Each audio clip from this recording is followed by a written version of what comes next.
God has an amazing sense of humor, because last night, I was talking to God, in the spirit. I was actually asleep, but I wasn't in the dream state. I was asleep, but I was in that in between state where my eyes are closed, I'm sleeping, but it's just pitch black. It's pitch black, and I can see like things being formed in the spirit as it's pitch black. I'm seeing all these visions being formed in the spirit, but I'm also hearing God audibly, and I'm also seeing like his hand gestures and stuff to give me like, to respond to me, or he'll say something audibly to respond to me. But last night I was talking about, me and God were talking about the laws in the spirit, the laws, and specific laws, how people will throw specific laws at you and specific things. And a lot of people don't understand certain things, and this is why Jeremiah 33 verse 3 is there. Come to me and I will teach you the things that you did not know, because God doesn't reveal everything to everybody, right? So we were talking about that, and then he also mentioned Galatians. So we're talking about Galatians, because in Galatians Paul talks about certain things as well, and there was a lot of people in the past that were trying to correct Paul, and Paul's like, have you been bewitched? Like, what's wrong with you, kind of thing, right? But that's not the point of me making this video. But I just said he has a sense of humor, because he brought me to Galatians again just now, and it's relating to this word. But I had no idea that he just said the scripture to me literally right now. He just said the scripture to me, and when I went to look up which book the scripture was in, it was in Galatians. And I'm like, oh man, God, you have a sense of humor, right? So I want to say this to someone. Listen, the reason why I'm even saying this is because God is literally about to elevate some of his children. And I put out a video today, embrace the elevation. And the reason why God told me to say that was because he mentioned it to earlier today in the morning, kind of like 2ish, 3ish, 4ish, around there. But he wanted me to make it very clear that when you are in the beginning stages of your elevation, and God is about to take you to the next level, whether it's you launching a business, whether it's you getting married, whether it's you buying a house, whether it's you moving, things like that. One of the hardest and the most emotional things that can happen to you is watching people turn on you, watching people no longer want to support you, watching people no longer loving you.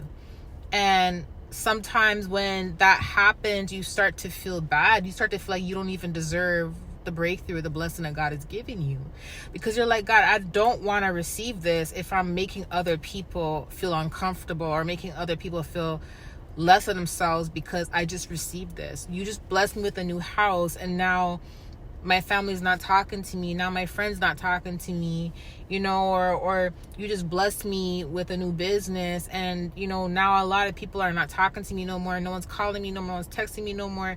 And I want to mention something to you guys. This is why God's children, many of his chosen ones, this is why we are isolated. This is why we are separated. This is why we are set apart, because a lot of us, I'm going to be straight up, and this is not no egotistical pride thing. I'm saying, I'm keeping it real. A lot of God's chosen children, we attract so much jealousy.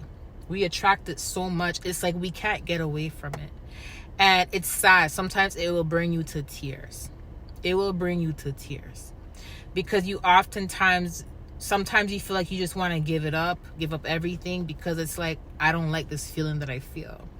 And then you tend to ask yourself, God, why isn't that person at my level? Or why aren't they elevating? Why aren't they blessed? And you start to question your blessings, your breakthroughs. And you're like, why am I receiving this and they're not? We don't know what happens behind closed doors. We don't know what instructions God has specifically given someone, and they did not comply.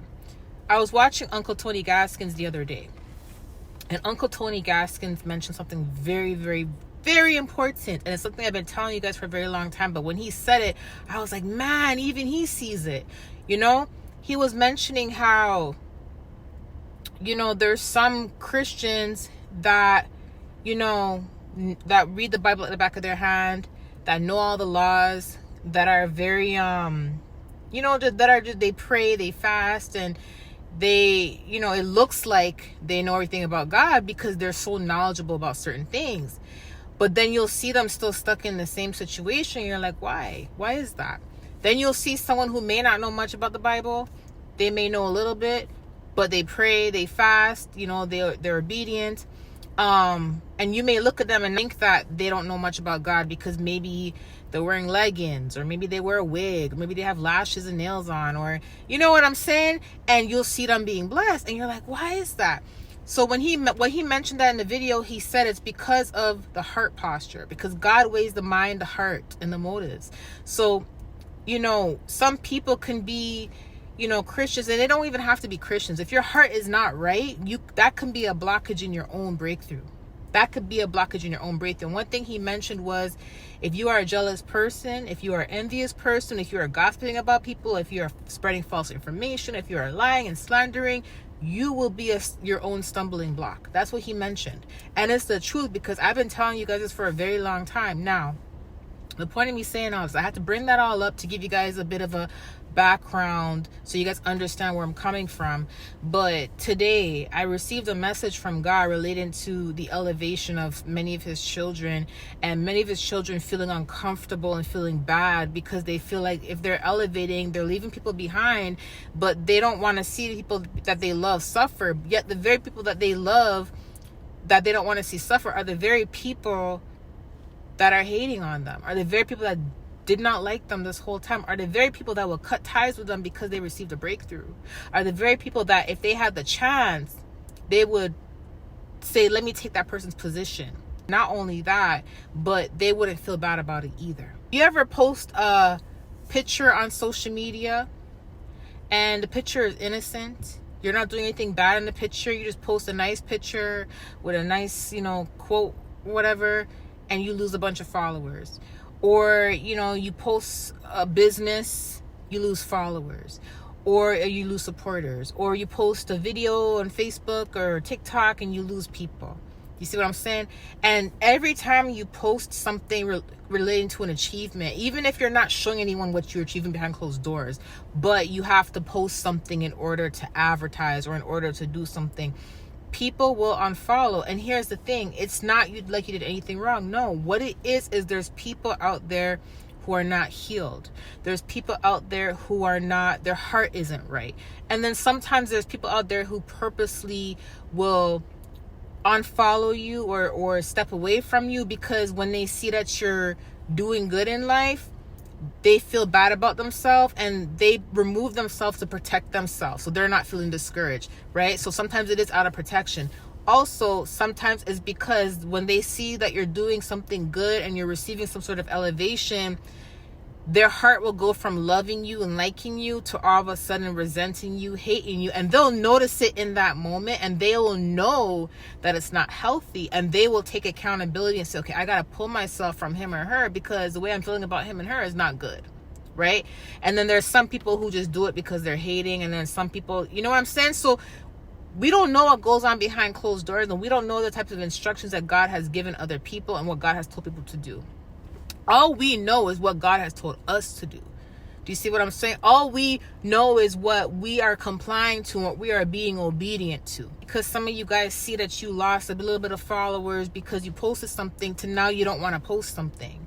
Now you don't want to advertise your business, or now you don't want to continue working on your business, or because you bought a house, and you just moved in and you feel guilty. Now you feel like, oh, maybe I shouldn't be here. Maybe I should sell it. Maybe I should, level down, or never ever step down from a blessing that God has given you to make other people comfortable. Because if other people really want what it is that you have, they also have the same opportunities and the same 24 hours to do hard work. Do you get where I'm coming from? And to do everything that God needs them to do. Like I said, we don't know people's circumstances, and it's not up to us to judge.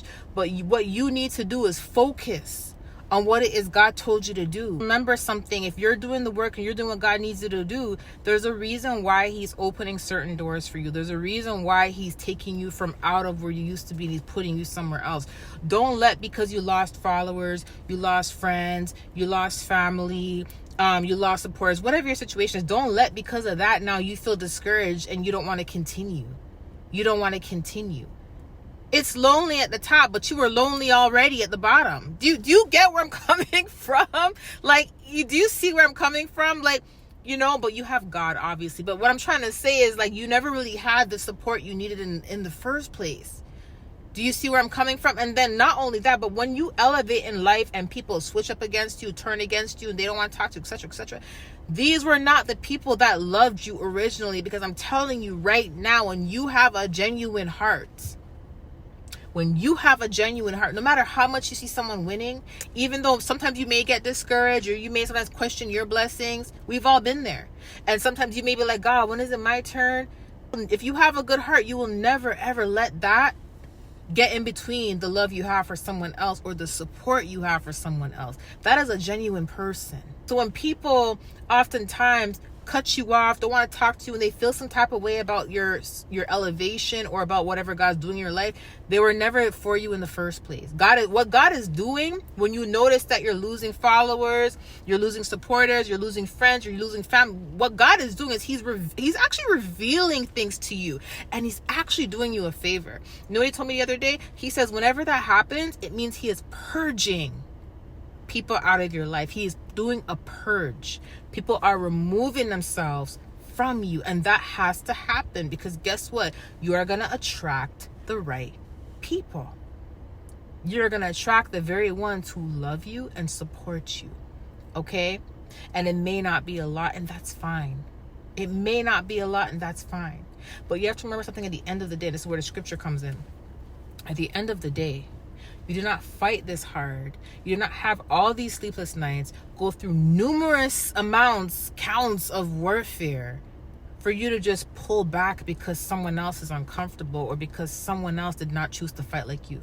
That's not fair to you. That's not fair to your children if you have children. That's not fair to your family if you have supportive family. That's not fair to the next generation who is depending on you. And that is not fair to the people who God's going to allow you to have encounters with so you can bless them. That's not fair to them either. Do you see what I'm saying? Because at the end of the day, you're not doing this for yourself, but you're doing this for God. God gave you a task. He gave you an assignment. He gave you a purpose. And this is what you have to focus on.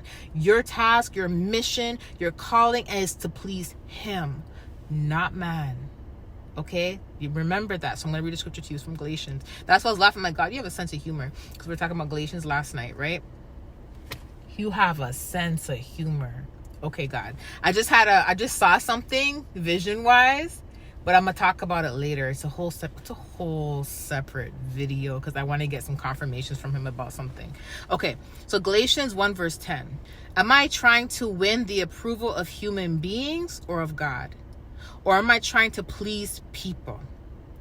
If I were still trying to please people, I would not be a servant of Christ. Remember that. Remember whose child you are. Anytime someone makes you feel little or discouraged, or you see like you lost a little bit of support from friends, family, colleagues, associates, wherever, remember that you are a servant of Christ. You are not a servant of them. Okay?